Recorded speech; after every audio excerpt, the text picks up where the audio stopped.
Maybe you saw it. It was a sensational opening ceremony for the Paralympic Games in Paris. It'll be on TV here on 9 News tomorrow night. So with things getting underway, there certainly is plenty of focus on athletes with disabilities. Also focus for those already eyeing the 2028 Paralympic Games in Los Angeles. In tonight's Storytellers, our Byron Reed introduces us to two local tennis players who represented the U.S. on the juniors world stage while breaking barriers.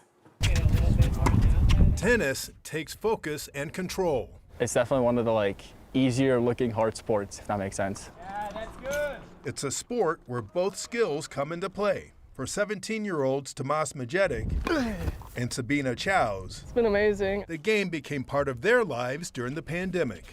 4 years ago, I would have thought this just was a hobby.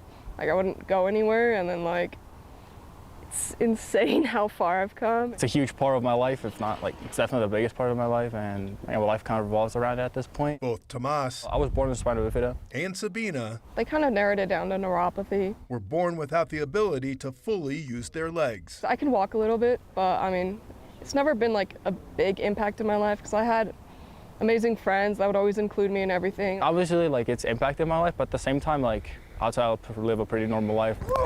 So when they decided to try wheelchair tennis 4 years ago, it was only a matter of time before these two were playing for game point. Everything's the same, except we get 2 bounces. Just no sidestep or anything like that. You can only pretty much go forward. Nice shot. This year, they represented the U.S. at the Junior World Team Cup in Turkey. It was so cool just to be there, part of the team.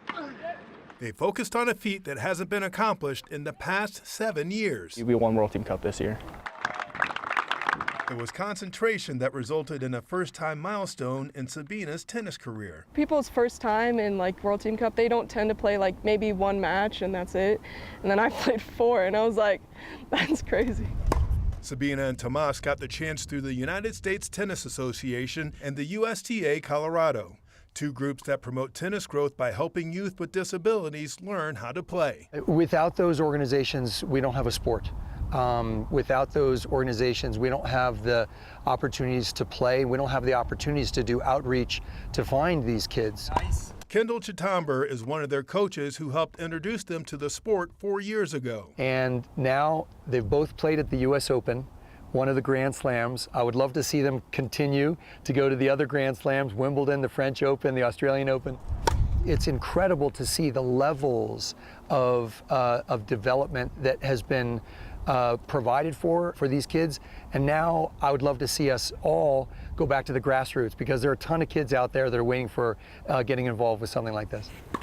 For both Sabina and Tomas, the focus is on getting out a message. It's getting more kids and me to start playing the sport. So other athletes with disabilities can have more control on the courts. Yeah, I definitely think disability sports are rising. In Boulder.